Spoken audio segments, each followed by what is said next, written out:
Love with God channel weekly second reading 2 கொரிந்தியர் அதிகாரம் 8 இறைவார்த்தைகள் 7 மற்றும் 9 மற்றும் 13 முதல் 15 வரை. நம்பிக்கை, நாவன்மை, அறிவு, பேரார்வம் ஆகிய அனைத்தையும் மிகுதியாய் கொண்டிருக்கிறீர்கள். எங்கள் மேல் நீங்கள் கொண்டுள்ள அன்பும் பெருகிக் கொண்டு வருகிறது. அதுபோல் இந்த அறப்பணியிலும் நீங்கள் முழுமையாய் ஈடுபட வேண்டும். நம் ஆண்டவர் இயேசு கிறிஸ்துவின் அருள் செயலை அறிந்திருக்கிறீர்களே. அவர் செல்வராயிருந்தும் உங்களுக்காக ஏழையானார். அவருடைய ஏழ்மையினால் நீங்கள் செல்வராகுமாறு இவ்வாறு செய்தார். மற்றவர்களின் சுமையை தணிப்பதற்காக நீங்கள் துன்புற வேண்டும் என்று நாங்கள் சொல்லவில்லை. மாறாக, எல்லாரும் சமநிலையில் இருக்க வேண்டும் என்றே சொல்கிறோம்.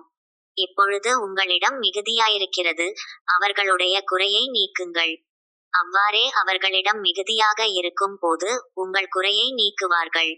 இவ்வாறு உங்களிடையே சமநிலை ஏற்படும். மிகுதியாக சேகரித்தவருக்கு எதுவும் மிஞ்சவில்லை, குறைவாக சேகரித்தவருக்கும் எதுவும் குறைவுபடவில்லை என்று மறைநூலில் எழுதியுள்ளது அன்றோ? இது ஆண்டவர் வழங்கும் அருள்வாக்கு. இறைவா, உமக்கு நன்றி.